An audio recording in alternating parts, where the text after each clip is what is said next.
आज के इस वीडियो में हम बात करने वाले हैं पेपर कटिंग रीजनिंग ट्रिक की, जो कि हिंदी में मैं आपको बताने वाला हूं। देखिए, हमने पिछले जो वीडियो में है अपना मिरर रीजनिंग जो है कवर किया हुआ था। तो अगर आपने वो वीडियो नहीं देखा है तो ज़रूर से उस वीडियो को देख लीजिए, क्योंकि आज का जो टॉपिक है उस पर बेस है। अगर उसको आप सही से समझ चुके होंगे तो यहाँ पे पेपर कटिंग का भी जो है आप बड़ी आसानी से जो है सवाल लगा पाएंगे। उसका छोटा सा ट्रिक है वो मैं आपको यहाँ पे बताने जा रहा हूँ, डिस्कस करने वाला हूँ। कोई भी क्वेश्चन हो पेपर कटिंग का आप बड़ी आसानी से निकाल सकते हैं। देखिए, पेपर कटिंग में करना क्या है कि मान लीजिए कि कोई इस तरीके से पेपर दे दिया गया और बोल दिया गया कि यहाँ से पेपर को काट दिया गया है बीचों बीच, और यहाँ पे आपको एक कट दे दिया गया। पेपर को यहाँ पे इस तरीके से मोड़ने के बाद यहाँ पे कट दे दिया गया। तो आप ध्यान रखिए कि जब भी इस तरीके का क्वेश्चन आए तो जहाँ से पेपर को मोड़ा जा रहा है वहाँ पे आप एक दर्पण बना लीजिए कि हाँ, ये हमारा एक दर्पण है। ठीक है, ये दर्पण बन गया। जब दर्पण बन गया और यहाँ पे दर्पण में इसका प्रतिबिंब हम जब देखेंगे तो जो ये ओ है, यहाँ पे भी एक गोलाकार बनेगा।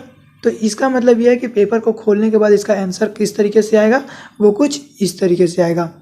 मान लीजिए यहीं पे एक स्टार होता और यहाँ पे एक स्टार का कट और दे दिया गया होता, तो ये भी जो है यहाँ पे चले आते यहाँ पे। तो इस तरीके से दर्पण का यूज करते हुए हम पता लगा सकते हैं कि पेपर को खोलने के बाद कौन सा यहाँ पे चित्र बनने वाला है। तो देखिए, इसका जो फाइनल जो होता वो कुछ इस तरीके से बन जाता चित्र। ठीक है, ये तो बात हो गई कि एक बार अगर फोल्ड किया गया है तो। अब चलिए हम बात करते हैं किसी पेपर में 2, 3, 4, 5 अगर फोल्ड है तो उसको कैसे करेंगे। देखिए, उसके लिए भी आपको सेम प्रोसीजर करना है। उसके लिए भी आपको ज़्यादा दिमाग नहीं लड़ाना है। जैसे कि मान लीजिए कि कुछ पेपर इस तरीके से आपको दे दिया गया, हाँ, फिर यहाँ से आपको बोल दिया गया कि पहले पेपर को इस तरीके से मोड़ा गया है। फिर आपको यहाँ पे सेकंड स्टेज में बता दिया गया कि इस तरीके से मोड़ने के बाद आपको पेपर को इस तरीके से, पहले तो इस तरीके से मोड़ा था, फिर आपको यहाँ से भी मोड़ दिया गया है, और मोड़ने के बाद आपको यहाँ पे एक जो यहाँ पे कट दे दिया गया है। ठीक है, तो इसका भी आंसर आप क्या होगा आप यहाँ पे देख लीजिए।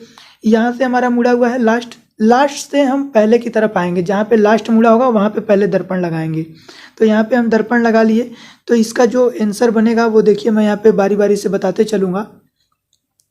वो यहाँ पे देखिए, जब यहाँ पे 0 था और यहाँ पे दर्पण है हमारा, यहाँ पे ध्यान दीजिए आप, दर्पण है तो सेम यहाँ पे भी बनेगा दर्पण का प्रतिबिंब। तो यहाँ पे बन गया, और बचा हुआ है अभी एक बार और मुड़ा हुआ है, तो ये बचा हुआ है। तो यहाँ पे भी हम दर्पण लगा लेंगे। जब दर्पण लगा लेंगे तो ये ओ और ये दोनों का प्रतिबिंब बनेगा। तो यहाँ पे प्रतिबिंब बना और यहाँ पे प्रतिबिंब बना। तो इस तरीके से 2 से 3, 4, 5 जितनी बार भी मुड़ा हो, कॉन्सेप्ट इसका यही है कि लास्ट से आपको पहले की तरफ आना है। लास्ट में भी जहाँ पे भी मुड़ा है वहाँ पे आपको एक दर्पण बना लेना है, और दर्पण बनाते हुए आपको खोलते आना है। सवाल को बड़ी आसानी से आप कर ले जाएंगे। चलिए, यहाँ पे कुछ एग्जाम्पल हैं, कुछ मैंने क्वेश्चन लिए हैं, वो मैं आपको करा देता हूँ। उससे आपको ज़्यादा जो है क्लियर हो पाएगा कि किस तरीके से सवाल हो रहा है। देखिए, यहाँ पे जो हमारा क्वेश्चन है वो यहाँ पे इस तरीके से है। इसमें हमको बता दिया गया है कि पेपर को सबसे पहले नीचे की तरफ फोल्ड किया गया है, और फिर इस तरीके से फोल्ड किया गया है, और फिर यहाँ पे एक कट लगा दिया गया है। तो जो हमारा लास्ट है वहाँ पे हमने दर्पण बना लिया। यहाँ पे देखिए, हमने दर्पण बना लिया एक, यहाँ पे दर्पण बन गया ना। तो अब इसका जो चित्र बनेगा वो देखिए कुछ इस तरीके से बनेगा। मैं इसमें बना के आपको दिखाऊंगा। मान लीजिए कि ये पूरी लाइन है, जो कि लाइन है नहीं, क्योंकि ये तो मोड़ने के बाद बताया गया है। तो इसको मैं हटा देता हूँ, इस लाइन को।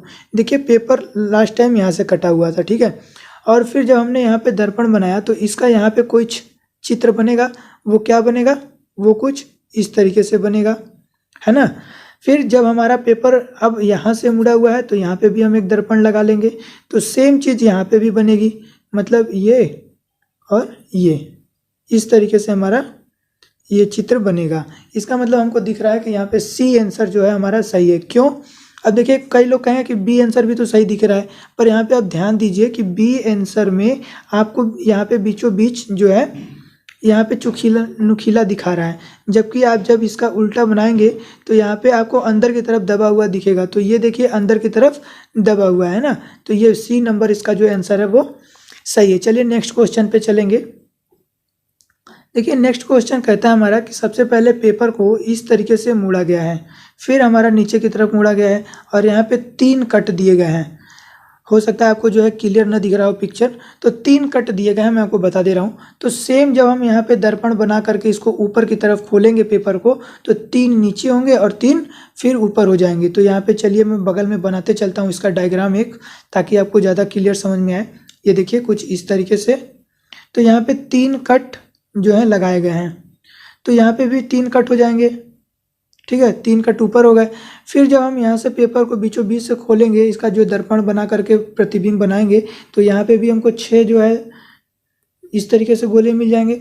इसका मतलब जहाँ पे 6 यहाँ पे गोले आपको दिख रहे हैं, वो इसका सही आंसर होगा। तो देखिए यहाँ पे जो बी नंबर है वो सही आंसर है। यहाँ पे आपको क्लियर नहीं दिख पा रहा होगा, जो 3rd नंबर गोला है यहाँ पे जो 3rd नंबर ऊपर सबसे नीचे तो 2 है ही, उसके ऊपर जो गोला है वो थोड़ा सा इस तरीके से लंबे में है, तो वो चीज़ आपको देखनी है। और यहाँ पे बी नंबर सही है। चलिए, आपको कॉन्सेप्ट पता होना चाहिए, क्वेश्चन आप कोई भी हो आप लगा लेंगे। तो यहाँ पे देखिए 3rd नंबर क्वेश्चन मैं आपको कराने जा रहा हूँ। सबसे पहले यहाँ पे एक गोला है, उसको फिर इस तरीके से मोड़ा गया, फिर उसको इस तरीके से मोड़ा गया, और यहाँ पे जो है कट लगा दिया गया है ना।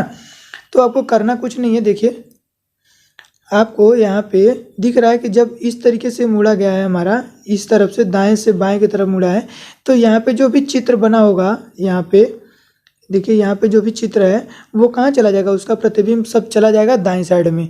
तो जब इसका प्रतिबिंब चला गया, तो यहाँ पे देखिए मैं इसका चित्र बनाने जा रहा हूँ। ये गोला है पूरा, और यहाँ पे इसका जो चित्र है इस तरीके से बना हुआ है, कट लगा हुआ है। तो सेम टू सेम इसका इस तरीके से यहाँ पे बन जाएगा। ये खोलने के बाद ये बन जाएगा, है ना। अब चलिए देखिए, यहाँ से भी फोल्ड किया गया है, तो यहाँ पे एक दर्पण बना लेंगे। तो सेम टू सेम जो है नीचे भी बनना चाहिए, मतलब कि ये और ये सटा होना चाहिए, ठीक है। और फिर जो यहाँ पे था वो यहाँ पे आ जाएगा, और ये वाली चीज़ यहाँ पे आ जाएगी। तो देखिए इस तरीके का चित्र कौन सा दिख रहा है आपको, बी नंबर दिख रहा है। इसका मतलब बी नंबर हमारा सही आंसर है। चलिए, ये लास्ट क्वेश्चन मैं लेता हूँ, इस क्वेश्चन को कराऊंगा। इसके बाद आपको सब कुछ समझ में आ गया होगा, और नहीं आता है तो कमेंट कीजिएगा, मैं आपको फिर से बता दूंगा।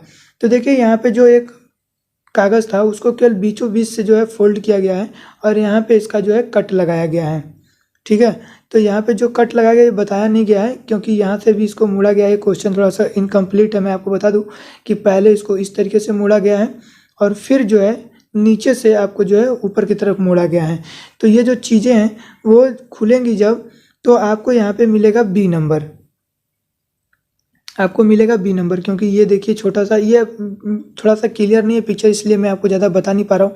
पर आप कॉन्सेप्ट को आप समझ लीजिए कि केवल और केवल जहाँ से भी जो भी मुड़ा हुआ है पेज, लास्ट से पहले की तरफ आपको आना है, और वहाँ पे एक दर्पण लगाते हुए उसका प्रतिबिंब बनाते हुए आपको चले आना है, और पेपर ऑटोमेटिक बता देगा कि कौन सा जो है यहाँ पे चित्र आपका सही है, आंसर है, ठीक है। तो इस तरीके से मैं उम्मीद करूँगा कि आपको वीडियो समझ जो है टॉपिक है वो समझ में आया होगा, वीडियो पसंद आई होगी। तो वीडियो पसंद आए तो वीडियो को एक लाइक कर दीजिए, चैनल को सब्सक्राइब कर लीजिए, ताकि आपको जो है लेटेस्ट और नई वीडियो की जानकारी मिलती रहे।